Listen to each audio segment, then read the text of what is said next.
اس کا مطلب یہ نہیں ہے کہ داؤد علیہ السلام نے اتباع ہوا کی ہے. دیکھیں اس کا مقصد کیا ہے. کہتے ہیں اگر ابو بکر عمر نے اتباع ہوا کی تو داؤد نے بھی کیا تھا. کیا ہوا؟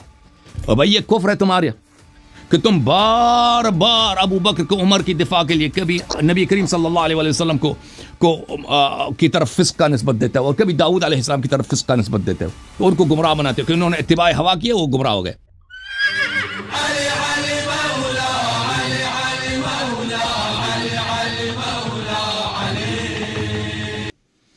آپ ایک بہت خطرناک آدمی کو لے کے آ رہے ہیں بھائی. آپ لوگ چھوڑ کے نہ بھاگنا بھیا. او مفتی صاحب تسی تیار ہو؟ واہ جی واہ, مفتی نو لینے لے کے آنے. مفتی صاحب بڑے غصے میں آج. ہوئے ہوئے ہوئے آن فائر, آگ لگی ہوئی ہے بھائی. شعلہ ور. جی بسم اللہ مفتی صاحب. نہیں یار یہ مجھے بتائیں, یہ طریقہ ہے کوئی مناظرے کا, بحث کا, مکالمے کا کہ دوسرے ساتھی کو تنگ کرنا ہے؟ بتائیں مجھے بھائی صاحب. آپ نے پوچھا بھی تھا, میں کہا جی آپ ہمارے دوست ہیں نا, اسی لیے آپ کو غصہ نہیں آج؟ نہیں یار, دوستی میں اتنا ناجائز فائدہ نہیں اٹھاتے. اور صحیح بولا ہے میں نے مفتی صاحب. فنفخنا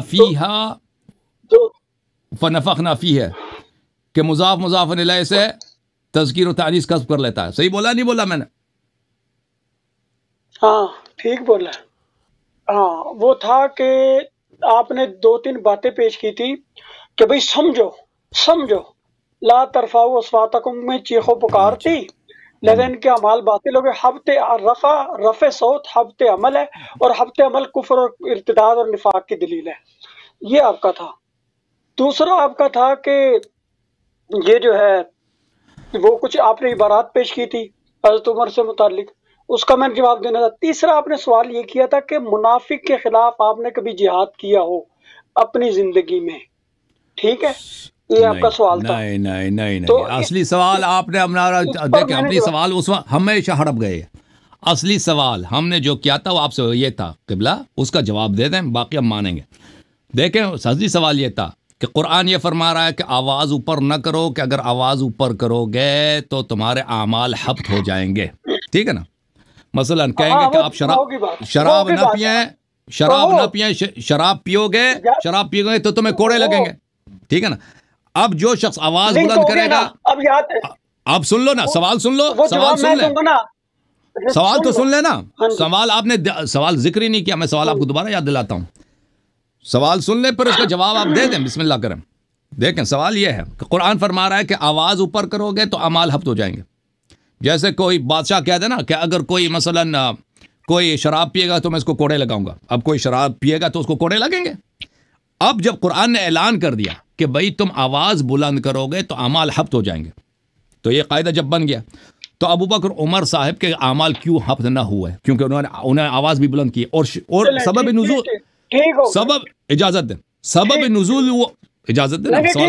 حضرت سوال کرنا نہیں دیا, نہیں سمجھ آئیے نا, سوال کرو, پوچھو, سنو گے تو سمجھ آئے گی.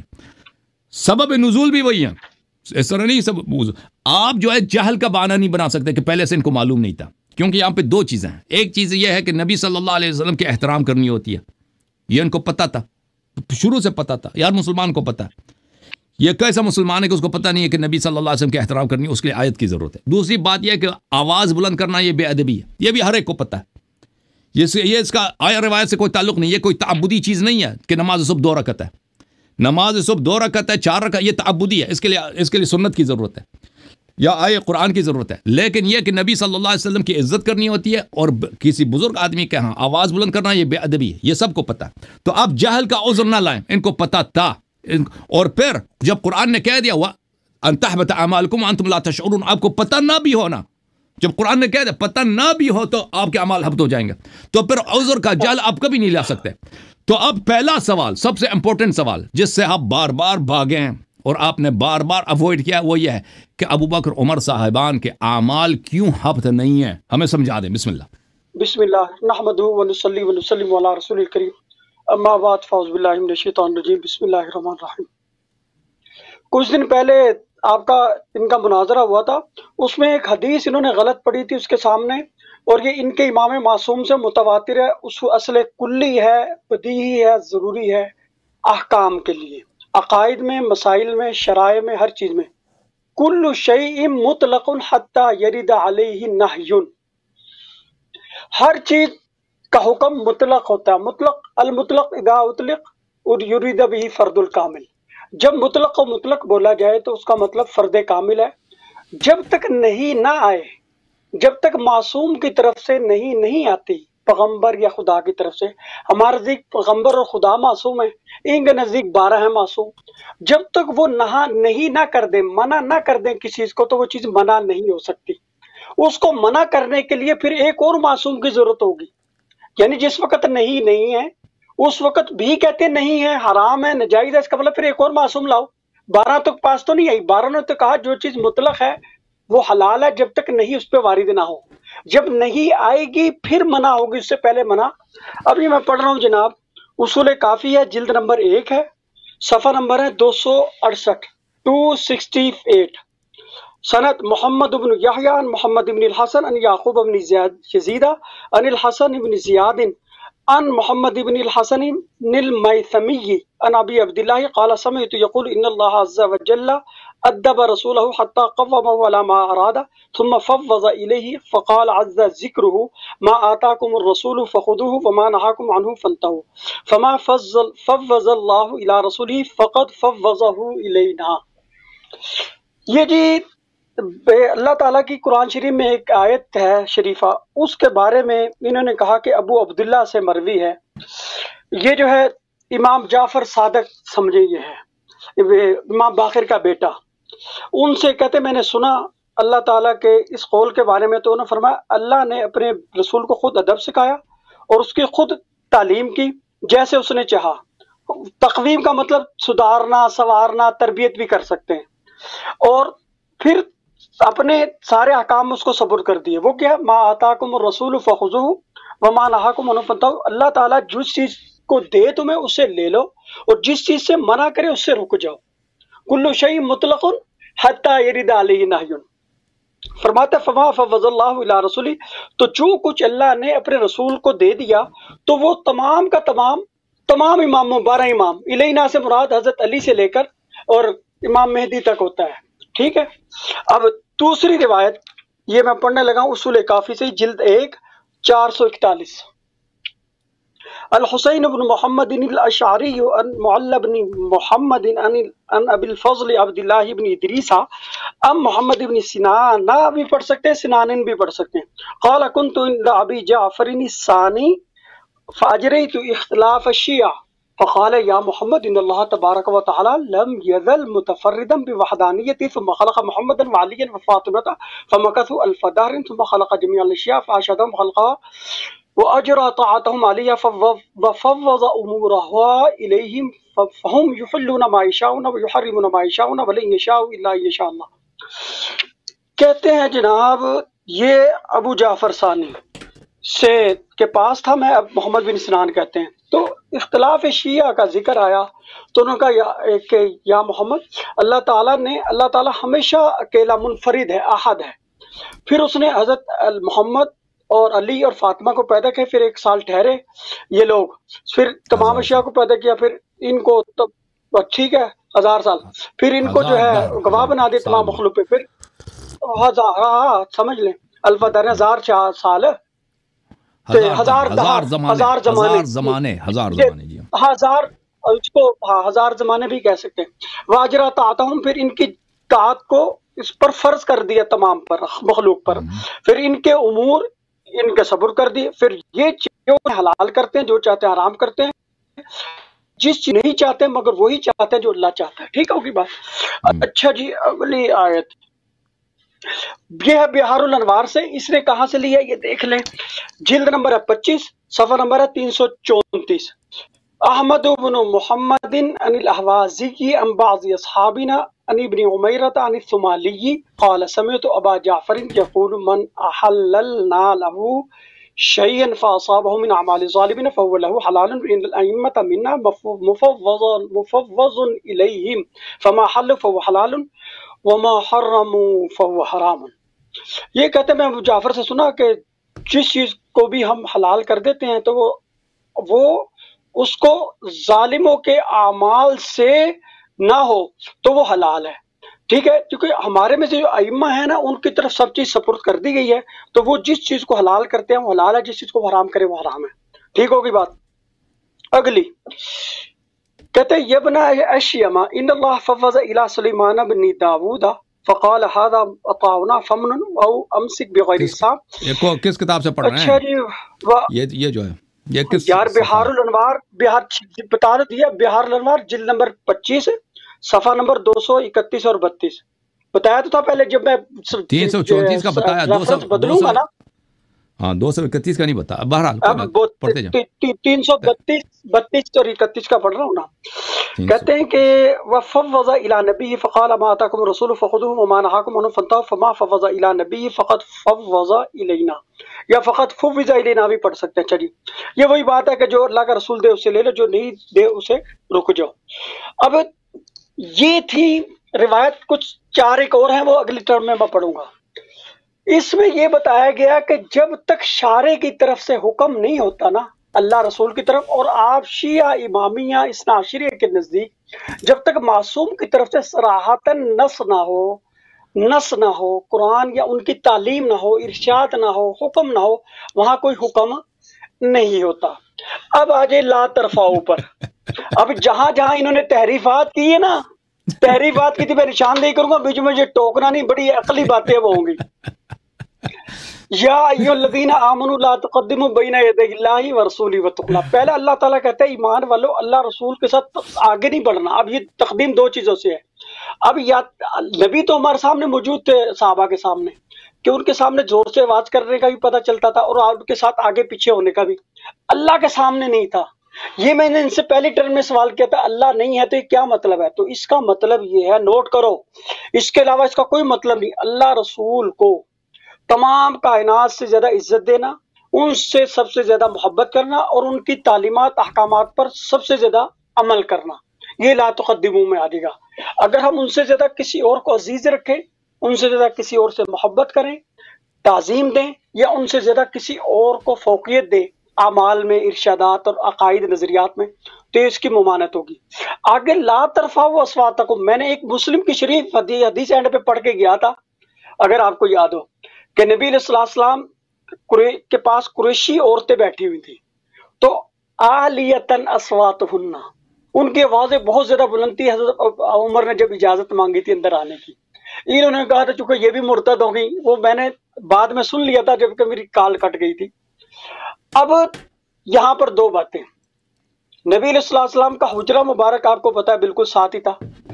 جب مکبر بہت زور سے اللہ اکبر کہتا تو نبی علیہ السلام کو کتنی زور سے آواز جاتی تھی؟ لا ترفعوا کی مخالفت ہوگی یا نہیں ہوگی؟ دوسری بات، جب نبی علیہ السلام تعلیم دیتے تھے صحابہ کرام کو، کچھ ہلکے لگتے تھے مختلف قرآن و ذکر کے تعلیم کے، اب جن لوگوں کی آواز زور سے ہوتی تھی تو ان کی لا ترفعوا کے ضمن میں آئے گا یا نہیں آئے گا؟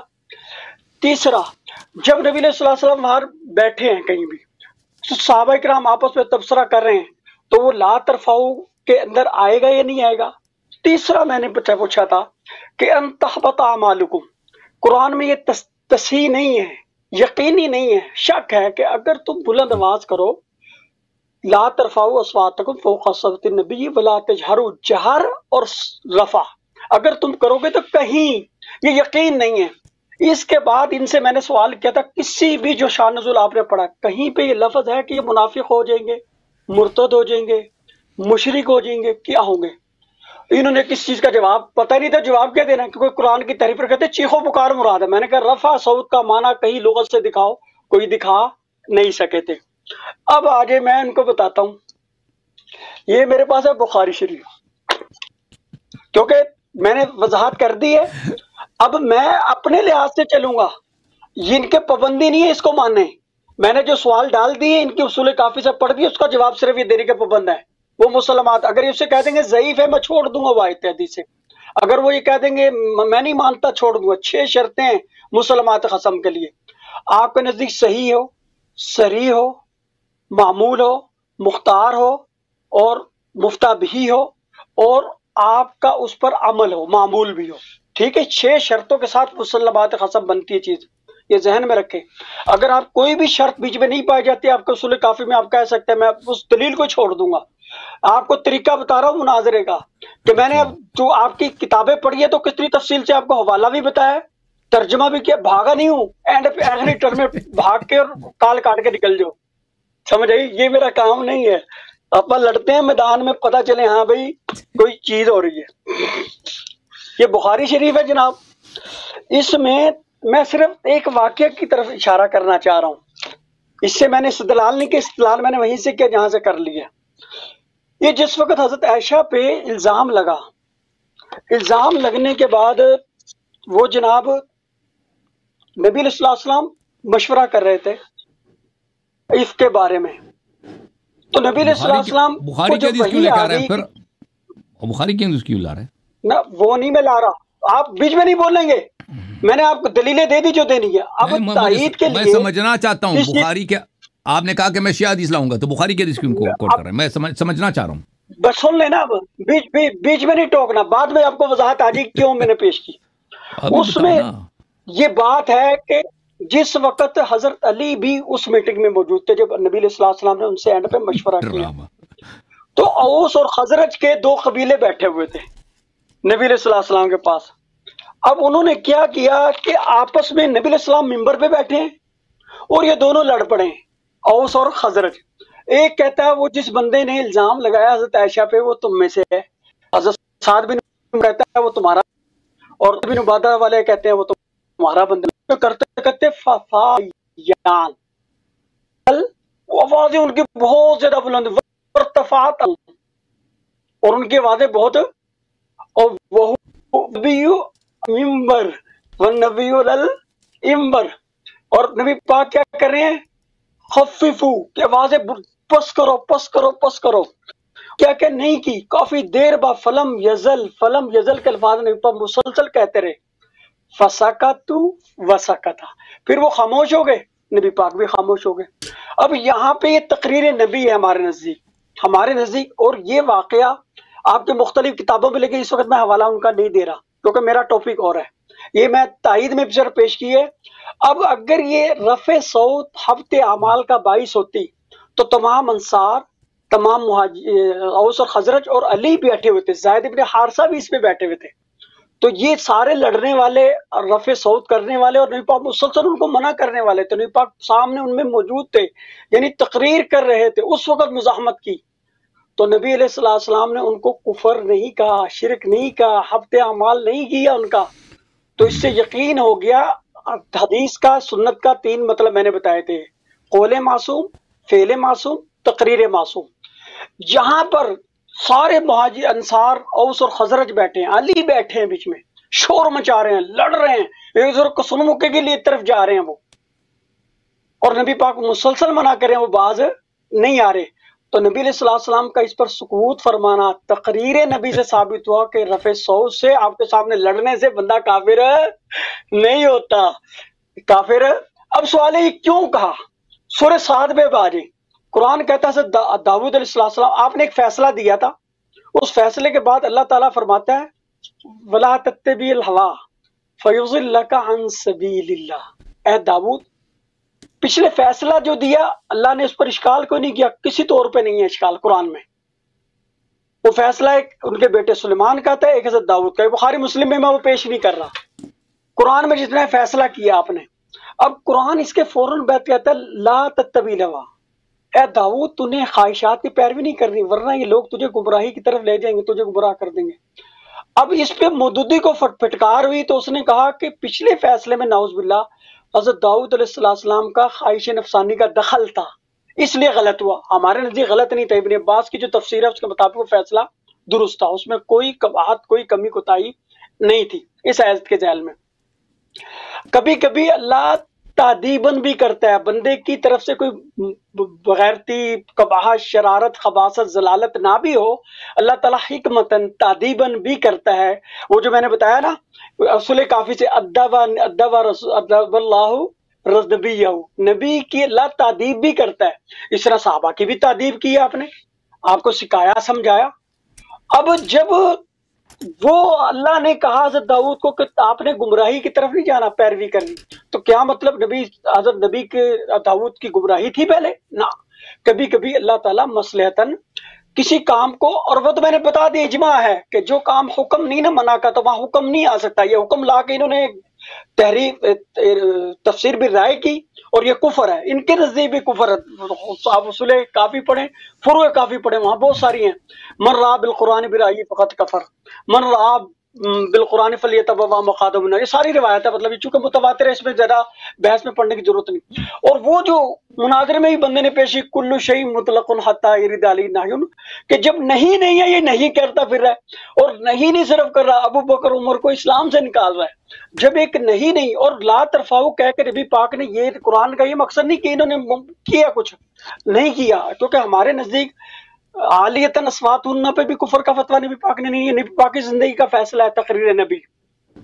قریشی عورتیں آپ کے سامنے چیخ رہی تھی، شور مچا رہی تھی، جو بھی ہے، کیونکہ رفع علویہ کا معنی انہوں نے کیا شور مچانا. میرے نزدیک شور مچانا میں نے انصار کی طرف سے پیش کیا، حضرت علی بھی اس میں تھے.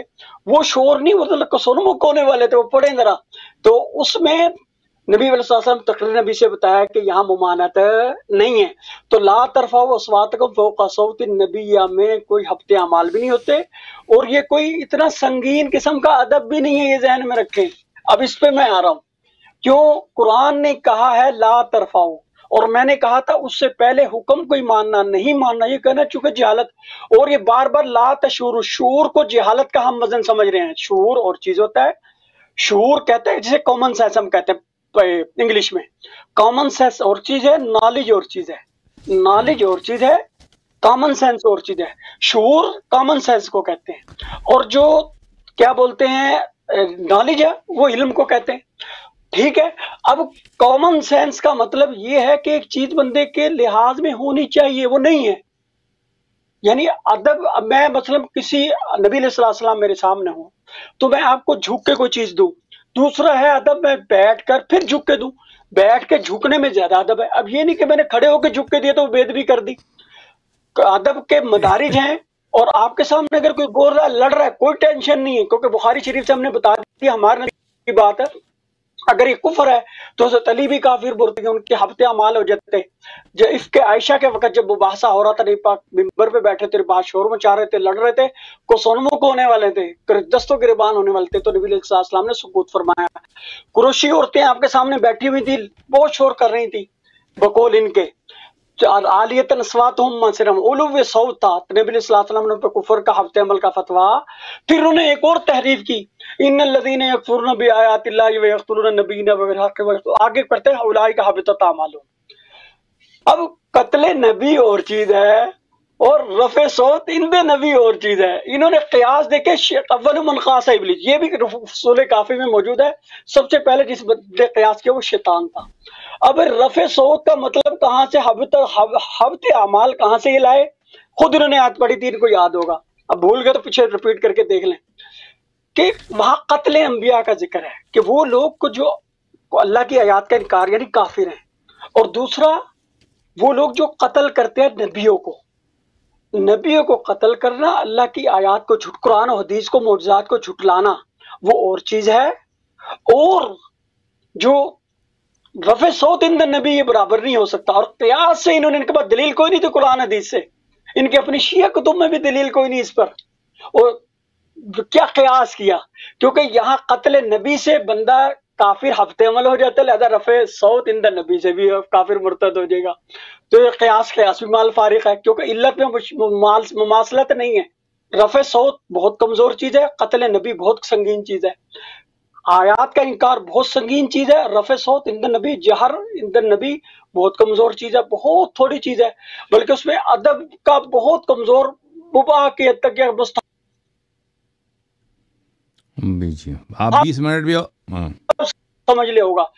تحریمی اب 10 منٹ ہے، یہ پچھلی بات کا چونکہ میں نے جواب دینا تھا وہ دے دیا، اب 10 منٹ. اب میری باری ہے بھائی، اب میری باری ہے، اب میری باری. ہاں چلیں. میں دوبارہ بہت ساری باتیں ہیں جن کو تکرار نہیں کرنا چاہتا کہ ابو بکر عمر نے، بخاری وغیرہ سب نے روایت کی، اس میں کوئی اختلاف نہیں ہے کہ انہوں نے نبی صلی اللہ علیہ وسلم کے بارگاہ میں انہوں نے اپنی آواز بلند کی، آپس میں جھگڑا کیا ہے.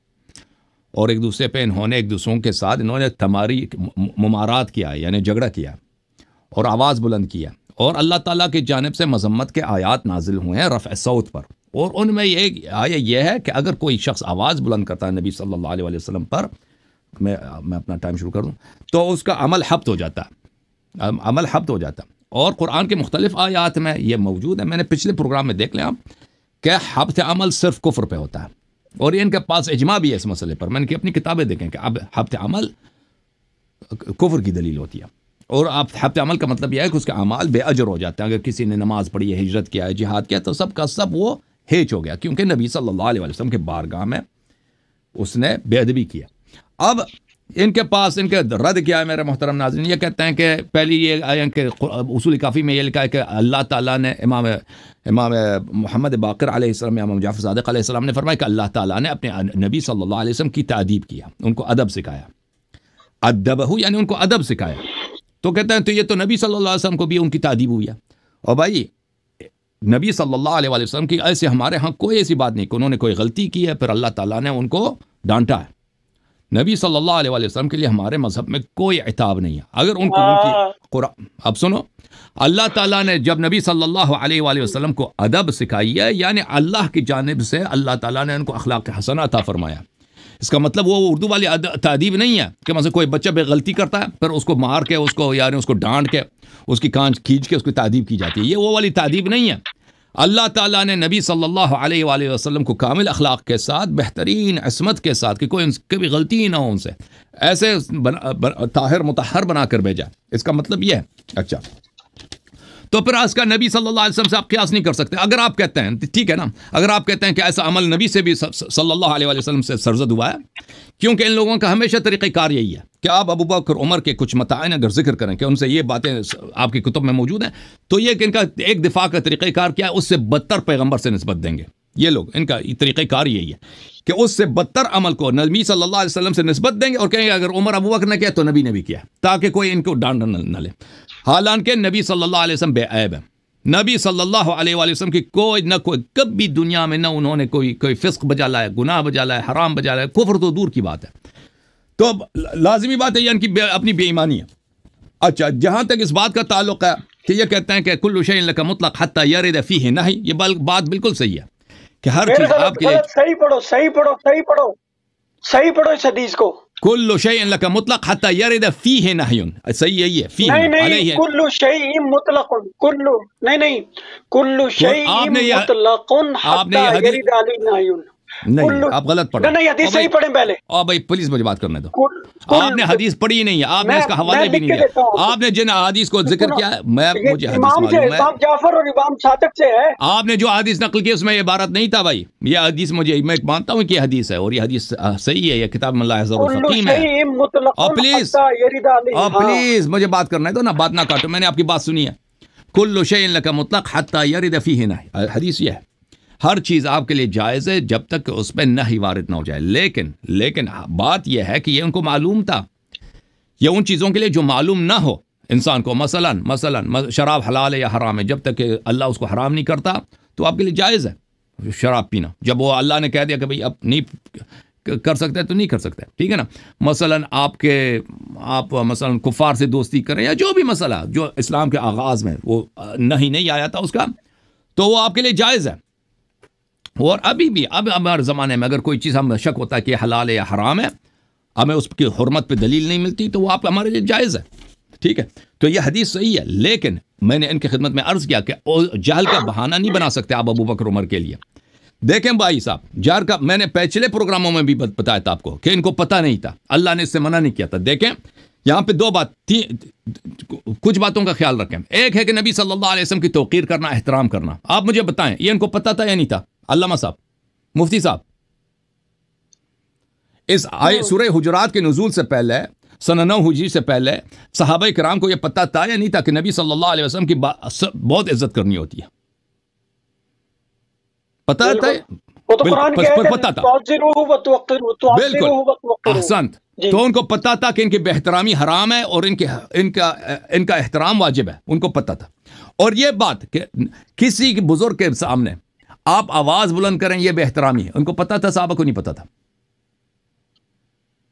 آپ سے سوال کر کیا جواب دے دیں؟ صحابہ کو کیا معلوم تھا سورہ حجرات کے نزول سے پہلے کہ کسی بزرگ کے سامنے؟ رسول کی تعلیمات نہیں ہیں، میں آپ کو ان کو پتہ، ٹھیک ہے، بالکل بالکل دیکھیں بھائی، اب میں آپ سے سوال کا جواب دے دیں، اور بھائی ہفتے عمل ہوتا نہیں ہوتا وہ الگ مسئلہ ہے، یہ بات ان کو پتہ ہے یا نہیں ہے کہ ایک بزرگ آدمی آپ کا جس کا احترام سب دنیا سے اعلیٰ ہے، واجب ہے، اس کے سامنے آپ اس سے آگے نہ بڑھیں، جب انہوں نے آپ سے سوال نہیں کیا آپ ان کو مشورہ بلا اس پہ تقدم نہیں کرنا، پھر اس کے سامنے آواز بلند نہیں کر سکتے، یہ ان کو پتہ تھا یا نہیں تھا؟ جواب نہیں دے رہے۔ پتا تھا لیکن یہ کفر نہیں ہے، یہ کفر نہیں ہے نا۔ اوکے، پتہ نہیں تھا، پتہ تھا، بس یہاں پہ دو باتیں انہوں نے خود اعتراف، اچھا ٹھیک ہے، پھر دو باتوں کا ابو بکر عمر کو پتہ تھا، ٹھیک ہے نا، سورہ حجرات کے نزول سے پہلے کہ پیغمبر صلی اللہ علیہ وسلم کی بے احترامی حرام ہے، پیغمبر صلی اللہ علیہ وآلہ وسلم کے سامنے آواز بلند کرنا یہ اور ان کے سامنے جھگڑا کرنا یہ حرام ہے، یہ دونوں باتیں پتہ، اور انہوں نے ارتکاب کیا، انہی سی بات کا ارتکاب کیا، ٹھیک ہے نا، جو ان کو پتہ تھا۔ دیکھیں اب حضر کا بہانہ، اب جہل کا بہانہ اب نہیں لا سکتے کیونکہ آپ نے ابھی خود اعتراف کیا کہ دونوں باتیں ابو بکر عمر کو پتہ تھا، ایک کہ نبی صلی اللہ علیہ وسلم کا احترام واجب ہے، ان کی بے احترامی حرام ہے، دوسری ان کے سامنے آپ آواز بلند نہیں کر سکتے، جھگڑا نہیں کر سکتے، حرام کا ارتکاب کیا انہوں نے۔ پھر آپ نہ کہیں کہ سورہ حجرات ابھی نازل نہیں ہوئی تھی، ٹھیک ہے نا، یہ ان کو بخوبی پتہ تھا۔ اور تیسری بات، اللہ تعالیٰ نے وہیں پر مدح فرمایا ہے جو لوگ اپنی آواز دھیمی رکھتے ہیں، ان الذین یغضون اصواتهم عند رسول اللہ صلی اللہ علیہ وسلم اولئک الذین امتحن اللہ قلوبهم للتقوى وعد لهم مغفرة ولهم مغفرة واجر عظیم، ان کے لیے مغفرت ہے اور اجر عظیم ہے۔ اللہ تعالیٰ نے مدح فرمایا، تو پتہ یہ چلا میرے محترم ناظرین کہ وہ اس زمانے میں بھی ایسے لوگ تھے کہ آواز دھیمی رکھتے ہیں، وہ مومن ہیں اور ان کے لیے مغفرت ہے، اجر عظیم ہے، اور جو لوگوں نے آواز بلند کیا ہے ان کے اعمال حبط ہو گئے اور وہ کافر ہیں۔ یہ ثابت ہوگا ابو بکر عمر کس کیمپ میں؟ واضح ہے۔ اس پر دلیل پلیز حضرت میں نے آپ کی باتیں اچھی طرح سے سنی، آپ مجھے بات کرنا ہے، اس کی دلیل واضح ہے، قرآن کی آیت ہے، ان الذین یغضون، جو لوگ اپنی آواز دھیمی رکھتے ہیں، تو ایسے لوگ ہیں کہ جو آواز دھیمی رکھتے ہیں، اللہ نے ان کے دلوں سے امتحان کا، ان کے دلوں سے ایمان کا امتحان لیا ہے، ان کے لیے اجر عظیم ہے اور مغفرت ہے، ٹھیک ہے۔ ابو بکر عمر اس میں نہیں ہے، ابو بکر عمر کس میں؟ حبطت اعمال میں۔ تو بہرحال میرے محترم ناظرین، تو اب ان کا ایک بہانہ بنتا ہے کہ چلو ان کو پتہ تھا کہ نبی صلی اللہ علیہ وسلم کا احترام کرنا ہے، نبی صلی اللہ علیہ وسلم کے سامنے جھگڑا نہیں کرنا، ان کو نے کہہ دیا کہ پتہ تھا، لیکن ان کو یہ پتہ نہیں تھا، اسے عمل حبط ہو جاتے ہیں، ٹھیک ہے نا۔ سورہ حجرات نے صرف اتنا کہہ دیا، جو نئی بات تو نہیں ہے سورہ حجرات میں، جو ان کو پہلے سے پتہ نہیں تھا، وہ احترام کرنا واجب یہ پتہ ہے، بے احترامی کرنا حرام ہے یہ پتہ تھا، اور آواز بلند کرنا، ان کے سامنے جھگڑا کرنا یہ بھی حرام ہے، انہوں نے خود کہا، الحمدللہ انہوں نے خود اعتراف کیا کہ ابو بکر عمر نے ایک حرام کو بجا لایا نبی صلی اللہ علیہ وسلم کے بارگاہ میں، ایک فسق کے عمل کو بجا لایا، انہوں نے خود اعتراف، آپ نے خود کہا تھا ان کو پتہ ہے، میں نے آپ سے پوچھا کیا ان کو پتہ تھا کہ نبی صلی اللہ علیہ وسلم کے بارگاہ یا کسی بزرگ کے سامنے آپ آواز بلند نہیں کر سکتے، یہ حرام ہے، آپ نے خود کہا کہ ان کو پتہ تھا، تو آپ نے اعتراف کر لیا کہ انہوں نے حرام کو، جو ان کو پتہ ہے حرام ہے اور فسق ہے، اس کو بجا لایا، ٹھیک ہے، اور یہ بے احترامی ہے۔ آپ سب دنیا والوں کو پتہ ہے بھائی، آپ چائنا میں جائیں، امریکہ میں جائیں، جو کافر ہے جو مسلمان ہے سب کو پتہ ہے کہ کسی بزرگ شخص کے سامنے آپ اس کے سامنے آواز بلند کریں یا جھگڑا کریں یہ بے احترامی، یہ سب لوگوں کو پتہ ہے، ابو بکر عمر کو بھی پتہ تھا، انہوں نے اس جو یہ بے احترامی ہے، اور بے احترامی رسول، یہاں اس مسئلے میں بے احترامی رسول صلی اللہ علیہ وسلم ہے، اور بے احترامی رسول صلی اللہ علیہ وسلم کفر ہوتا ہے، اس سب کو پتہ ہے یہ کفر ہوتا ہے، ٹھیک ہے نا، یہ انہوں نے اس کفر کو بجا لایا ہے، الحمدللہ آپ نے سب اس کا اعتراف کر لیا۔ اب جو چیز آپ بہانہ کر سکتے ہیں یہ ہے کہ ان کو پتہ نہیں تھا کہ اس سے حبط اعمال ہو جاتے ہیں، اس کا قرآن نے جواب دیا، حبطت اعمالکم وانتم لا تشعرون، آپ کو پتہ بھی نہ ہونا کہ اس کا جرمانہ یہ ہے، اب آپ کے اعمال حبط ہو جاتے ہیں۔ ابھی کوئی شخص کہہ دے نا، اب اسلام میں یہ ہے کہ بھائی جو شخص چوری کرتا ہے اس کے ہاتھ کاٹ دو، اگر کوئی شخص کہہ دے کہ مجھے پتہ نہیں تھا چوری کا جرم ہاتھ کاٹنا ہوتا ہے، یہ کوئی عذر نہیں ہے، اس کا ہاتھ کٹے گا، آپ کو پتہ ہے کہ چوری کرنا حرام ہے، دیکھیں سزا کا علم وہ ضروری نہیں ہے، مثلا ایک شخص ہے اگر پتہ ہے اس کو زنا حرام ہے، اس کے باوجود وہ جا کے زنا کر لیتا، لیکن اس کو پتہ نہیں ہے کہ اس کے کوڑے پڑنے والے ہیں، تو اس کو فرق نہیں پڑتا، اس کو کوڑے پڑیں گے، اس کو پتہ ہے یا نہیں، اس کو کوئی بات نہیں، وہ جاہل آدمی ہے، ٹھیک ہے نا۔ ابو بکر عمر کو اگر یہ نہیں پتہ کہ اس کام کا جرمانہ یہ کہ عمل حبط ہو جاتے ہیں، اس کو آپ نے خود اعتراف کیا کہ ان کو پتہ تھا کہ احترام رسول صلی اللہ علیہ وسلم کرنا ہے، آپ نے خود اعتراف کیا ہے ان کو پتہ تھا کہ بے احترامی رسول صلی اللہ علیہ وسلم حرام ہے اور جھگڑا کرنا یہ بے احترامی ہے, ان کو پتہ تھا, تو انہوں نے بے احترامی پیغمبر کیا. بے احترامی پیغمبر کفر بالاجماع. آپ نے خود الحمدللہ اختلاف کر لیا کہ وہ کافر ہو گئے. اب یہ کہنا کہ ان کو پتہ نہیں تھا کہ ہفتے اعمال ہو جاتے ہیں, یہ ہفتے اعمال کا ان کو پتہ ہونا نہ ہونا سے فرق نہیں پڑتا, کیونکہ پہلی بات ہے تمام مسائل میں 20 منٹ ہو گئے 20 منٹ 20 منٹ میری تھی, 10 منٹ 20 منٹ بھائی چالاکی نہیں کرو, ڈرامہ بازی ختم. تو عزیزو, تو ابوبکر عمر کے پہلی بات ہے کہ جو اگر سزا کا پتہ نہ ہو تو وہ کوئی وہ نہیں ہوتا, اس سے کوئی فرق نہیں پڑتا. دوسرا پھر قرآن نے کہہ دیا وانتم لا تشعرون, پتہ بھی نہیں ہے نا, عمل ہفت ہو جاتے ہیں. جب قرآن نے کہہ دیا تو عمل ہفت ہو گئے, ختم بات. اب عزیزو انہوں نے جو بحار وغیرہ کی روایت نقل کی اس سے ان کا کوئی ان کا فائدہ ملتا ہی نہیں ہے. کوئی کہ اللہ تعالیٰ نے وہی اختیار جو نبی کو دیا تھا ائمہ اطہار علیہ السلام کو دیا, ٹھیک ہے نا, اس سے ہمارا کوئی تعلق ہی نہیں ہے ان چیزوں سے جو انہوں نے کہا. اب انہوں نے کہا کہ تقدم اللہ سے تقدم نہیں, لا تقدموا بین یدی اللہ ورسولہ, اللہ اور رسول صلی اللہ علیہ وسلم سے آگے نہ بڑھو. اس کا کیا مطلب ہے کہ ہم اللہ سے آگے بڑھیں؟ اللہ سے کو آگے بڑھ سکتے ہیں؟ تو اس کا مطلب یہی ہے میرے بھائی کہ اللہ نے قرآن میں فرمایا واطیعوا اللہ واطیعوا الرسول, ان الذین یؤذون اللہ ونبیہ, جو اللہ اور نبی کی اذیت کرتے ہیں. دیکھیں اللہ تعالیٰ نے نبی صلی اللہ علیہ وسلم کی طاعت کو اپنی طاعت قرار دیا, نبی صلی اللہ علیہ وسلم کی دشمنی اپنی دشمنی قرار دی, نبی صلی اللہ علیہ وآلہ وسلم کی اذیت کو اپنی اذیت قرار دی, حالانکہ کوئی بھی اللہ کو اذیت نہیں کر سکتا. یہاں پہ آیا میں جو فرمائے لا تقدم بین یدی اللہ والرسول, کہ نبی صلی اللہ علیہ وآلہ وسلم پر اور اللہ پہ تقدم نہ لو, اس کا مطلب یہ جو نبی سے آگے بڑھتا ہے وہ اللہ سے آگے بڑھتا ہے.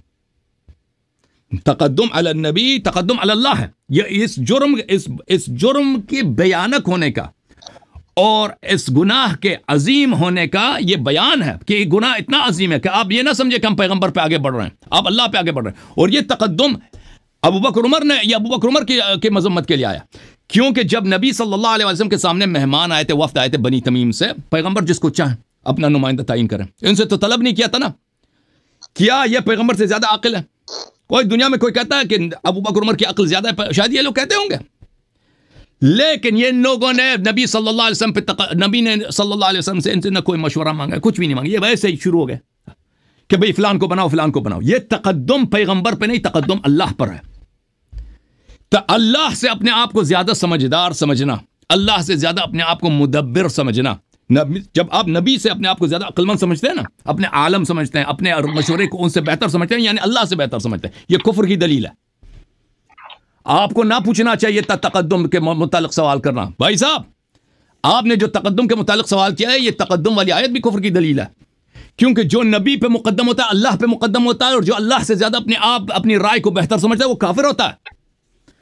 سمجھ میں آئی نا آپ بات آپ کو؟ اچھا, پھر آپ نے کہا کہ مسلم میں لکھا ہے, یہ کہتے ہیں کہ میں ابھی انہوں نے کہا کہ میں آپ کو مناظرے کے طریقہ کار بتاتا ہوں. پچھلے پروگرام آپ کو یاد ہے کہ یہ کوئی شیعہ حدیث کوٹ نہیں کر رہے تھے اور کہہ رہے تھے میں شیعہ حدیث کو مانتا ہی نہیں, میں کیا, حالانکہ ان کو خود پتہ ہے کہ مناظرے میں خصم کی کتب سے دلیل لایا جاتا ہے. اب کہتے ہیں کہ میں مناظرے کا آداب آپ کو سکھاتا ہوں. تو یہ جنہوں نے جتنی روایت نقل کی بحار الانوار سے, کتاب کافی وغیرہ سے, ان کا ہمارے موضوع سے کوئی تعلق ہی نہیں ہے, کوئی تعلق ہی نہیں ہے ہفتے اعمال وغیرہ سے, ٹھیک ہے نا. صرف اس میں ایک جملہ تھا کہ اللہ نے پیغمبر صلی اللہ علیہ وسلم کو ادب سکھایا, بالکل ادب سکھایا, تمام علوم سکھائے پیغمبر کو, لیکن اس کا مطلب یہ نہیں کہ پیغمبر صلی اللہ علیہ وسلم نے کوئی غلطی کی تھی پھر اللہ نے اس کی تعدیب کیا. وہ اردو کا محاورہ ہے, وہ عربی کا محاورہ نہیں ہے. تو ابھی جو انہوں نے جو روایات آپ نے پڑھی ہے نا کتب شیعہ سے, اس کا ہمارے موضوع سے کوئی تعلق نہیں ہے. پھر کیونکہ ان کا کتب شیعہ سے ان کے پاس کوئی دلیل نہیں ہے, پھر واپس چلے گئے مسلم کی طرف کہ مسلم میں لکھا ہے کہ قریش کے عورتوں نے آواز بلند کیا. یہ مسلم کی روایت ہے, ہم جواب دینے کی پابندی نہیں ہے. اگر آپ کے کتاب میں یہ لکھا ہے تو آپ خود جواب دیتے بھائی کہ وہ مسلمان تھے کافر, وہ ہمارے اس سے کوئی تعلق ہی نہیں ہے. پھر آپ نے کہا کہ مسجد میں تکبیر ہوتی تھی تو وہ تکبیر چیخ چیخ کے کہتے تھے. وہ کہاں پہ لکھا ہے وہ چیخ چیخ کے کہتے تھے؟ کوئی شیعہ کتاب دکھاؤ نا, کوئی شیعہ کتاب دکھاؤ کہ کوئی شخص شیعہ کتاب میں موجود ہو کہ کوئی شخص نبی صلی اللہ علیہ وسلم کے بارگاہ میں جھگڑا کرے, آواز بلند کے ایک دوسرے پہ چیخے چلائے, اور شیعوں نے کہا کہ یہ بات صحیح ہے. تو تمہاری اپنی کتابوں سے تم نقل کرتے ہو. تم کہتے ہیں کہ وہاں پہ حلقات تدریس تھے تو وہ نبی صلی اللہ علیہ وسلم کے بارگاہ میں صحابہ چلاتے تھے. وہ کہاں تھے بھائی, کہاں کس شیعہ کتاب میں؟ وہ بڑا بدبختی صحابہ ہوگا کہ نبی صلی اللہ علیہ وسلم کے ہوتے وہ تدریس کرے گا. یہ تو آپ کی دین ہے نا. آپ کی دین ہے کہ کہتے ہیں نبی صلی اللہ علیہ وسلم نے عبد الرحمن ابن عوف کے پیچھے نماز پڑھی ہے نبی کے ہوتے ہوئے کون معلم ہے بھائی؟ اور نبی موجود ہیں، صحابہ کی کیا مجاز؟ ان کو پڑھنا لکھنا بھی نہیں آتا کہ وہ آ کے تدریس کریں؟ یہ کوئی دین ہے بھائی؟ یہ کوئی اس نے کوئی شیعہ کتاب، ان کے کتابوں میں شاید ہو گئے ایسے کفریات کہ نبی صلی اللہ علیہ وسلم موجود ہے، معلم کوئی اور ہے جو اللہ تعالیٰ کی جانب سے پورے کائنات کا سب سے عالم ہے، سب ملائکہ سے افضل ہے، ٹھیک ہے نا، وہ تشریف اور عرب کے وہ بت پرست جن کو ان کے پاس کچھ بھی، وہ معلم ہوں گے؟ یہ کوئی دین ہے ان کا؟ ابو بکر عمر کی دفاع کے لیے کیا کیا کیا کیا کہہ رہے ہیں یہ بھائی کہ صحابہ پڑھاتے تھے اور چیختے چلاتے تھے اور نبی صلی اللہ علیہ وسلم ادھر بیٹھے ہیں؟ وہ کس کتاب میں لکھا؟ وہ آپ کی کتاب میں کفریات ہوں گے۔ پھر کہتا ہے کہ بخاری میں لکھا ہے کہ واقعی افک میں ادھر اوس و خزرج جو آپس میں جھگڑا کیا، آواز بلند کیا، وہ بخاری کی حدیث ہم پہ نہ کوٹ نہ کرو بھائی۔ اگر اوس و خزرج نے نبی صلی اللہ علیہ وسلم کی بے حرمتی تھی کہ وہ بھی کافر ہے۔ ہم کسی کو چھٹی نہیں دیتے۔ کوئی بھی شخص دنیا میں نبی صلی اللہ علیہ وسلم کی بے حرمتی کرے، ان کی حرمت نہ رکھے، وہ کافر ہے۔ آپ نے جو کوٹ کیا نا وہ اپنی کتاب سے کوٹ کیا، وہ کوئی شیعہ کتاب توڑی ہے؟ کوئی شیعہ کتاب توڑی ہے کہ اوس و خزرج تھے، امیر المومنین علیہ السلام بھی وہاں تھے، انہوں نے جھگڑا کیا؟ بھائی یہ کوئی شیعہ روایت نہیں ہے، آپ کو پتہ ہونا چاہیے کہ شیعہ حدیث لانا ہے۔ اچھا، پھر آپ چلے گئے انبیاء کی طرف۔ ان کا ابو بکر عمر کے دفاع کے لیے ان کو بار بار خود کافر ہونا پڑتا ہے۔ کہتے ہیں دیکھو کہ قرآن مجید میں سورہ مبارک اس میں وہاں پہ کیا لکھا ہے؟ اعوذ باللہ من الشیطان الرجیم ولا تتبع الهوى فيضلك عن سبيل الله۔ اے داؤد، ہوا کی پیروی نہ کرو کہ آپ کو اللہ کی راہ سے دور کرے گا۔ اتباع ہوا جو ہے یہ اللہ کی راہ سے آپ کو دور کرے گا۔ اور بھائی اللہ داؤد نے، اور بھائی یہ اللہ تعالیٰ قرآن میں بہت سارے جگہ ایسے ہیں کہ اللہ تعالیٰ انبیاء علیہ السلام کو کسی چیز سے منع کرتا ہے، اس کا مطلب یہ نہیں ہے کہ انہوں نے وہ غلطی کی ہے، اس کا مطلب یہ نہیں ہے کہ داؤد علیہ السلام نے اتباع ہوا کی ہے۔ دیکھیں اس کا مقصد کیا ہے، کہتے ہیں اگر ابو بکر عمر نے اتباع ہوا کی تو داؤد نے بھی کیا تھا، کیا ہوا؟ اور بھائی یہ کفر ہے تمہارے کہ تم بار بار ابو بکر کو عمر کی دفاع کے لیے کبھی نبی کریم صلی اللہ علیہ وسلم کی طرف فسق کا نسبت دیتے ہو اور کبھی داؤد علیہ السلام کی طرف فسق کا نسبت دیتے ہو، تو ان کو گمراہ بناتے ہو کہ انہوں نے اتباع ہوا کیا، وہ گمراہ ہو گئے۔ اور بھائی انبیاء قرآن میں اہل بیت علیہ السلام کا اصول ہے کہ قرآن کا نزول کس میں ایاک اعنی واسمع یا جارہ، میں تجھ سے کہتا ہوں تاکہ وہ سن لے۔ اگر کہاں پر اس کے مقام پر اس قرآن مجید میں نبی صلی اللہ علیہ وسلم کی مذمت ہے، ظاہر میں وہ ان کی مذمت نہیں ہے، وہ دوسروں کی مذمت ہے، تو میں کہتا ہوں تاکہ دوسرے سن لیں۔ یہ تو فصحاء بلغاء کے نزدیک ایک واضح ایک طریقہ کار ہے۔ تو عزیزوں، گفتگو کو میں واپس سمیٹ لیتا ہوں۔ ان کے اپنی کتب سے ایک آیت نہیں، کئی ایک آیات میں سورہ حجرات میں اللہ تعالیٰ نے ان کے امام کے اعمال کو حبط کر دیا۔ یعنی یہ کہتے ہیں نا کہ ہجرت کیا، انہوں نے جہاد کیا، فلان کیا، صدقات دیے وغیرہ وغیرہ۔ صدقات کیا دینا ہے؟ وہ اپنے والد کو، وہ مکہ میں ملازم تھے نا، کہاں کس کمپنی میں ملازم تھے؟ ہاں وہ مکہ میں کس کمپنی میں ملازم تھے؟ حافظ صاحب وہ کمپنی کا ایڈریس ذرا بتانا۔ وہ کیا تھا؟ ٹویوٹا کمپنی میں ملازم تھے، ٹویوٹا کمپنی میں۔ وہ اگر اتنے پیسے تھے ٹویوٹا کمپنی سے اپنے والد کو ملازم، ٹویوٹا کمپنی کی بات پتہ نا، ٹویوٹا کس کی طرف اشارہ؟ اچھا، وہ جس کمپنی میں ملازم اس کو نکال دیتے نا۔ بہرحال یہ کہتے ہیں انہوں کے اعمال صالح وہ سب تو حبط ہو گئے، اور پھر حبط جو ہے کفر کی دلیل ہے، اس کا یہ جواب نہیں دے سکے۔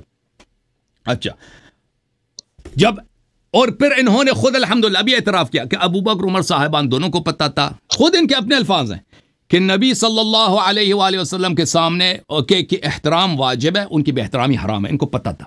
پھر انہوں نے خود کہا ہے کہ بزرگ کے سامنے آواز بلند کرنا یہ جائز نہیں ہے، اور یہ جائز نہیں ہے، یہ ابو بکر عمر کو پتہ، انہوں نے خود بھی کہا کہ یہ بے حرمتی ہے، یہ بھی انہوں نے اعتراف کیا کہ ایک بزرگ شخص ہے نا، اب یہ دنیا میں ہر جگہ انسان کو پتہ ہے، جو مسلمان ابھی انہوں نے سورہ حجرات نہیں پڑھی ہے ان کو پتہ ہے کہ نبی صلی اللہ علیہ وسلم کی بے حرمتی حرام ہے۔ ان کے اگر ہم نبی کی خدمت میں جائیں نا کبھی، اگر وہ اس زمانے میں ہوتا ہے، ان کے سامنے جھگڑا کرنا، چیخنا چلانا، یہ ان کی بے حرمتی، یہ سب پتہ ہے، یہ ہر مسلمان کو پتہ ہے۔ تو الحمدللہ انہوں نے خود اعتراف کیا ہے کہ نبی کریم صلی اللہ علیہ وآلہ وسلم کی بے حرمتی ابو بکر عمر نے کی ہے، ابھی انہوں نے اعتراف کیا میرے دو سوالوں کے جواب دے کر۔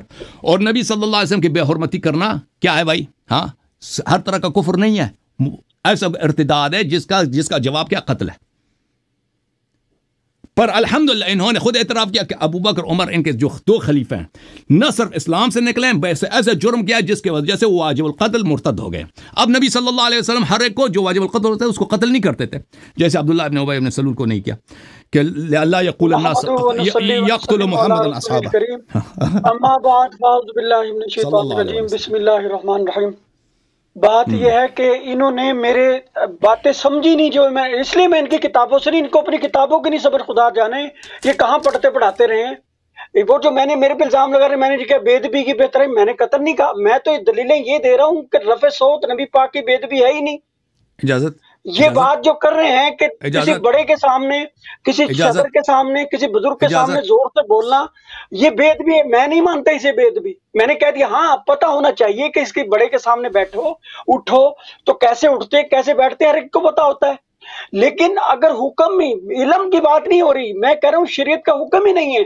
میں نے پھر یہ بتایا کہ جب نبی پاک کو جو حکم دینا ہے وہ ان کے امام بھی دیتے ہیں, حلال و حرام جو چاہیں کریں, ان کے امام بھی کرتے جیسے نبی کرتا ہے, اللہ جیسے حلال حرام کرتا ہے. میں کہہ رہا ہوں حلال و حرام کا کفر و شرک کا ہفت عمل کا حکم ہی نہیں ہے, پھر تو حکم کیسے لگائے گا.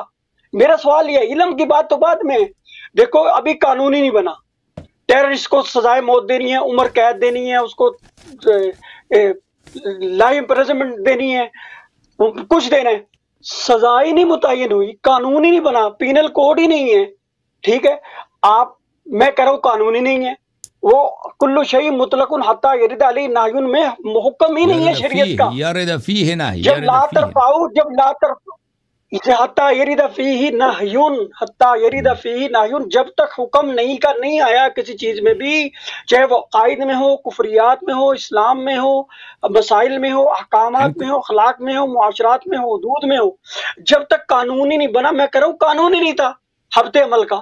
ہفتے عمل کا لا ترفعوا کے بعد ہی ہے نا, لا تقدموا کے ساتھ آیا. وہ سزا ہے, وہ سزا ہے. سزا کا سزا بھی قانون ہی ہوتا ہے. اللہ کے بندو تمہیں نہیں پتا نا عمرانیات کا, سوشیالوجی میں جو قانون ہے نا, قانون ہے, قانون سزا ہو یا کسی کو ادب سکھانا ہو, تعزیرات ہو, یہ قانون ہی ہوتے ہیں. سمجھ آئی نا, جس میں لکھا ہو تمہارا عمل ہفت ہو جائے گا, تمہیں یہ پر بھائی فریز ہو گئے, اور تسی فریز ہو گئے ہو وسیم صاحب, چارج ختم ہے تاڑی, وسیم صاحب دی چارج ختم ہے. بہرحال یہ ہفت اعمال جو ہے نا میرے بھائی, جب تک یہ واپس آتے ہیں, ہفت اعمال جو ہے, دیکھیں اگر کسی شخص کو, میں نے آپ کو جواب دے دی نا, کسی شخص کو پتہ نہیں ہے کہ میرے جرم کی جو یہ سزا یہ ہے, اگر اس کو پتہ ہے کہ یہ جرم ہے لیکن جرم کے سزا کا نہیں معلوم کہ اس کا سزا کیا ہے, مثلا میں ایک کام کروں گا مجھے 10 سال جیل ملے گا یا 2 سال ملے گا, اس سے فرق نہیں پڑتا, اس کو وہ سزا ملے گا. ٹھیک ہے نا.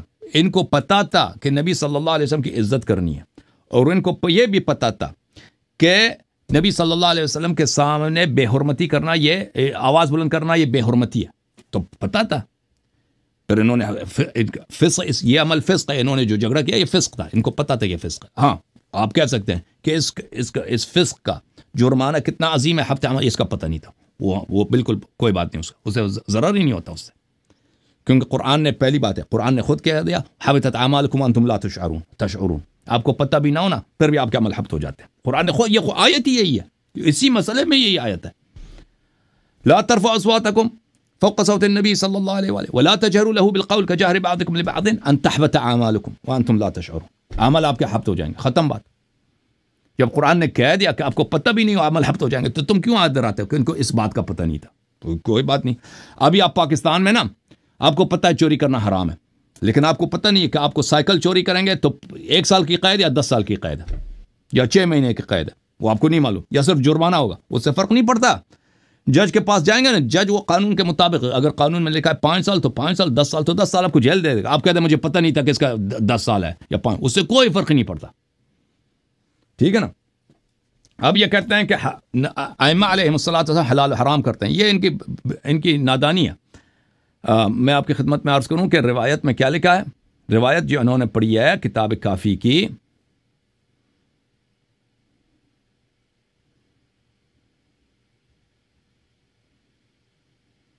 میں کتاب کافی کی جو انہوں نے روایت پڑھی ہے وہ دکھا دوں آپ کو.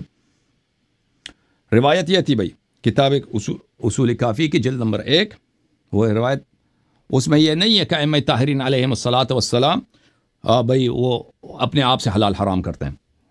کہاں گیا وہ کافی شریف، یہ کافی ہے. یہ روایت ہم نے آپ کو دکھا دیا تھا اسی وقت جب یہ پڑھ رہے تھے.